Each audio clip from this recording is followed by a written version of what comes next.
Good morning everyone. आज हम लोग पढ़ने जा रहे हैं 9th क्लास का फिजिक्स जो सेकेंड लेसन है और इसमें हम लोग पढ़ रहे हैं गति। आज हम लोग पढ़ेंगे गति का वर्णन, डिस्क्राइबिंग मोशन। किसी वस्तु की गति को पूरी तरह समझने के लिए हमें उसकी निश्चित वर्णन करना पड़ता है। किसी भी चीज को भी समझने के लिए, किसी भी चीज को समझने के लिए वर्णन करना जरूरी होता है। ठीक है, यानी किसी वस्तु की गति को पूरी तरह से समझने के लिए हमें क्या करना होगा, उसकी स्थिति का वर्णन समझना पड़ेगा। यानी निर्देश बिंदु या मूल बिंदु क्या होता है, निर्देश बिंदु और मूल बिंदु क्या होता है, तो वह बिंदु, वह स्थान जिसके सापेक्ष हम किसी वस्तु की दूरी और दिशा बताते हैं। यानी वह बिंदु जहां से हम लोग को पता चलता है कि वो किस दिशा में जा रहा है और किस स्थान से वो स्टार्ट कर रहा है, उसको हम लोग निर्देश बिंदु या मूल बिंदु कहते हैं। पूर्ण वर्णन केवल दूरी बताना काफी नहीं है। पूरी तरह से वर्णन केवल दूरी बताना ही काफी नहीं है, दूरी और दिशा दोनों का ज्ञान होना आवश्यक है। दूरी और दिशा यानी हम लोग कहें कि 10 किलोमीटर, तो हमें पता चल रहा है कि केवल 10 किलोमीटर है।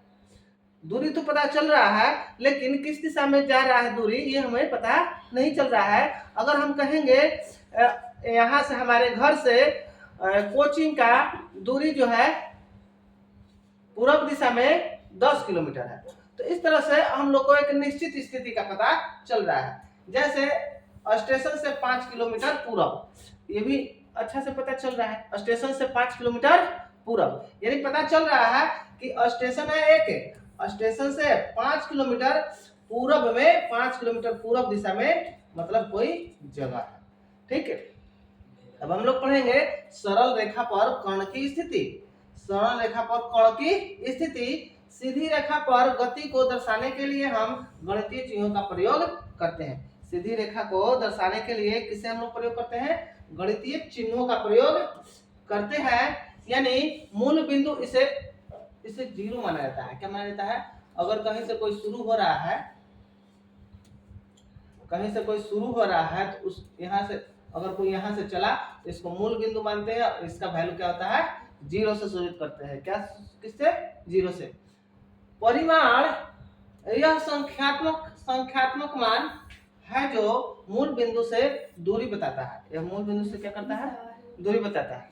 ठीक है, संख्यात्मक मान मतलब यहाँ से 5 किलोमीटर दूर, 5 किलोमीटर, तो ये है संख्यात्मक मान। क्या है, संख्यात्मक मान।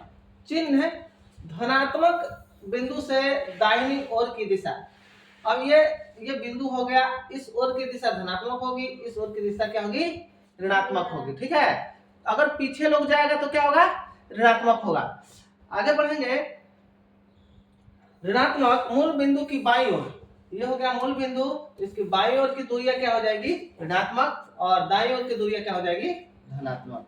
उदाहरण, यदि कण दाहिनी ओर 2 मीटर पर है तो x बराबर +2 मीटर होगा। x बराबर क्या होगा, +2 मीटर। यदि कण बाईं ओर 2 मीटर है तो वो क्या होगा, -। अगर यहाँ पर इस तरह से हम लोग ग्राफ की मदद से चले तो ये हम लोग का मूल बिंदु होता है। क्या होता है, मूल बिंदु होता है, ये मूल बिंदु। और इधर दाहिनी तरफ हम लोग जाते हैं, ये होता है दाया, तो दाया तरफ हम लोग जाते हैं तो क्या होता है, प्लस में, और बाया तरफ जाते हैं तो क्या होता है, माइनस में। ठीक, इधर प्लस प्लस आता है और इधर माइनस माइनस आता है। ठीक,